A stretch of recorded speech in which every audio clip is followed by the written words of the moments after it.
Welcome back, everyone, to the show. Reactions, and more reactions.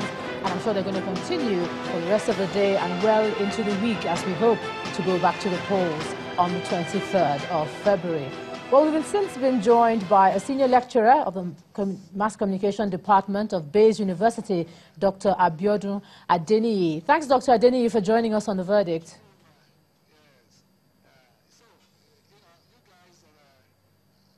Yeah, thank you very much, Ijoma. My pleasure being here.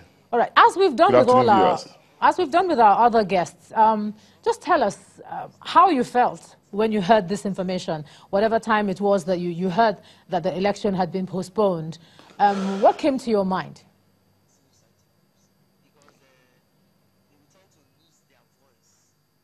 Yeah, very well, Ijoma. It was, of course, disappointing, disheartening, and disillusioning, like many of my colleagues with you there have said. It amounts to a market deflation of our hope, and we can only wish at this point that it doesn't translate, that it does not mutate into a deflation of our aspirations. And what are those aspirations? The proverbial provision of a free, fair, and credible election. And if you want to add what Professor Oyibode said, a transparent election. And it has raised serious cause for concern, really, on the ability of the Commission to conduct this election. My hopes were not just dashed, but I was also monumentally disappointed because of the presentation on the part of INEC. The speech read by the Commission's chairman this morning was a poor job in public relations because it just took the feelings of Nigerians for granted. It never really cared about all the inconveniences that the panelists with you, they have highlighted, that I shouldn't really go into discussing. And, I wonder why at his level, with his expertise, his experience, and with the caliber of people surrounding him, they will come out with that kind of statement. No apologies, no pleas, no appeals, just like riding roughshod on the temperament, on the feelings of the Nigerian populace. Very unfair. And I hope that the press conference that they are built to address will address this, really. It needs to assuage us. The Commission needs to really assuage us so that we can have a better sense of belonging and a better sense of appreciation. And going forward, really, I think something much more fundamental will have to be done because aspersion is already being cast on the ability to conduct this election. Yeah. We need to see it as a crisis and not just an invitation to paper some crack. We need to take it very seriously as a crisis that has to be dealt with because an election is a festival. It's a very important item in the evolution of our democracy, and it's not something we cannot afford, that we can afford to toy with.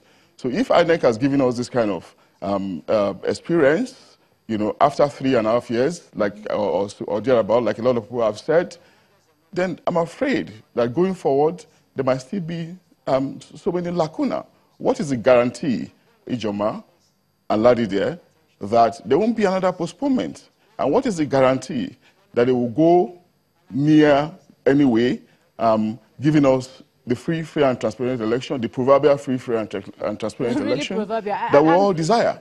I don't want to go into details about the losses. It's been well highlighted by the economists and the public relations analysts there with you. But of course we know that the losses are monumental, but we have to prepare going forward. We need to take this as a crisis. Crisis management is part of life. Challenges are part of life. But how do we deal with this going forward, really? Are we really ready? We need to ascertain these things, this one from them. We need to ascertain these things properly from them. Because they've told us in the last 3.5 years anyway, that they are prepared for this election. And here we are. This is what they've given to us. Many of us have said in the past that we should invest our hope in them because they are an important agency of government. And we need them as a springboard, for propelling our democratic experience, propelling our democratic experiment. But coming up with this kind of performance, falls definitely below expectation. And I think we need some redemption, really.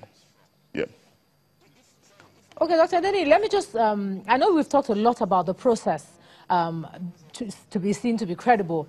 Let's fast forward to collation of results and then eventually a winner announced. With the way people have been disenchanted by the postponement, do you think whoever wins or loses, do you think the results will be accepted by people on both sides?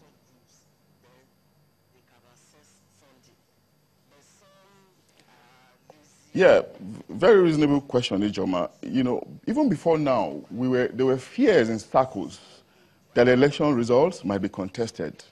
You know, with the way our candidates were coming up, with the tone of their campaign, irrespective of the peace accords that they were being made to sign.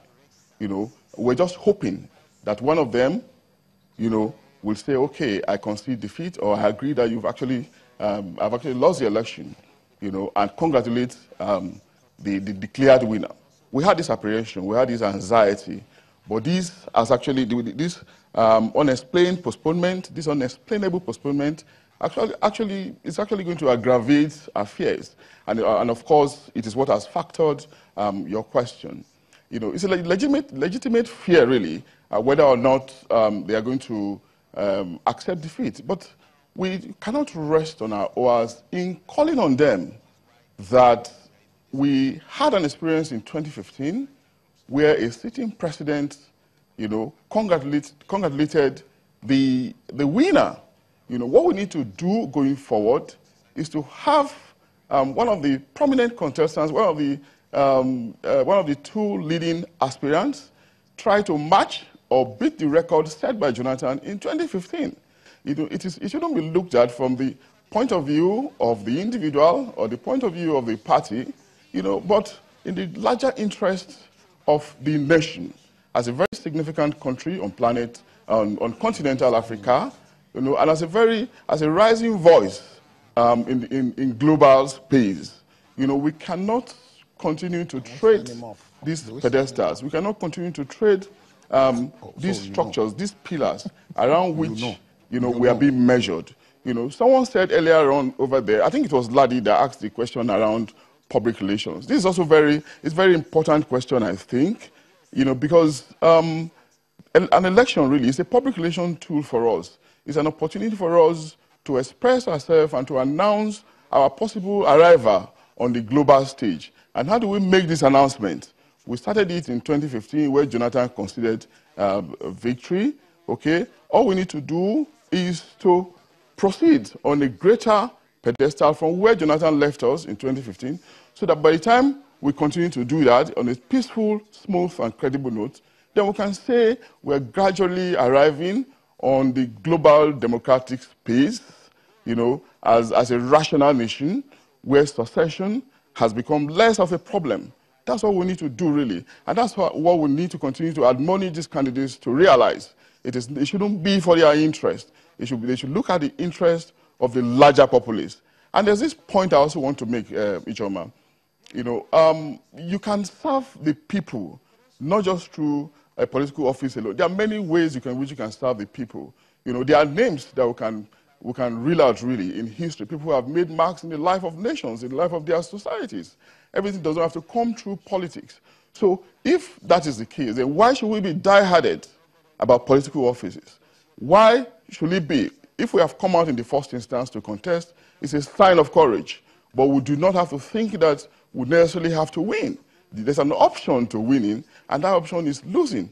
By the time you are coming in, you should ordinarily know that you could either win or lose. So we need to be sportsmanly, okay? And we need to grow these as an institutional attitude, okay? So we can say that the contestants, the aspirants, are contributing positively to the evolution of a proper political culture. Yeah. Dr. Adeni, we allowed you to expatiate significantly on the points. I want to thank you very much for your views on this subject at this point in time. Thank you very much, Dr. Abiodun Adeni, for being with us. But to come back to our studios in Lagos, where you have Mr. Oji Udemezwe and Mr. Lawrence Onoche. Let me start with you, Mr. Onoche. Now, in 2011, we had this. 2015, now 2019. Some have interpreted that to mean that we are not moving. in the right direction, if we keep doing the same thing. Someone talked about tripping over the same stones every once in a while. But does it also speak to an institutional difficulty? I mean, we can all carpet whoever it is we want to carpet, whether it is the APC or INEC or the PDP or whoever it is else, the other parties vote.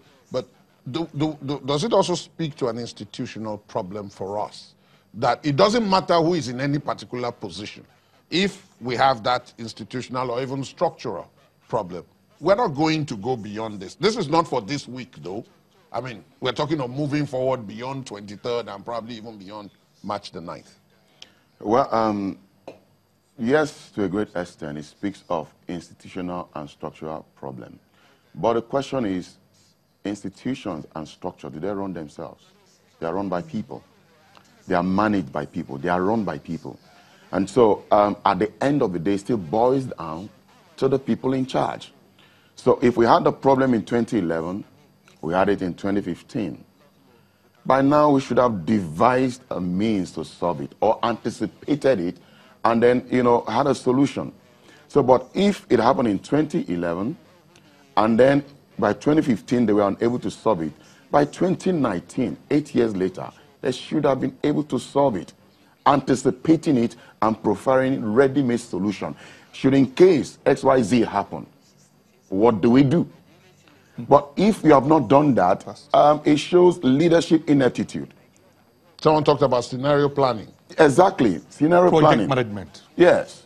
So if that has not been done, its bottom line is leadership ineptitude. So how do you think the commission can manage this business of executing the election, successfully? I have a close friend who also does what I do, capacity building.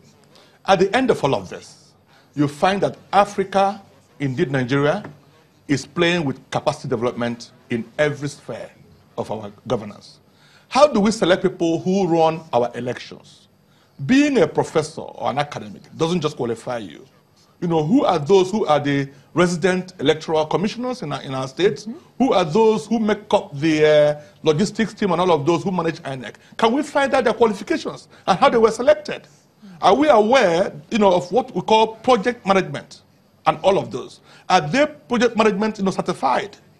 Do they have these trainings? Even if they don't have it before you appoint them, I expect that as soon as INEC team is put together, somebody should start training them immediately. I don't think these people train in the appropriate direction. Well, our last guest said that, that there may be a lot of people who know what to do, but it's just that... But that again, it goes back to what I said about that INEC is an independent institution. Remember, Independent National Electoral Commission. We want to give it to them. I assume that they are independent.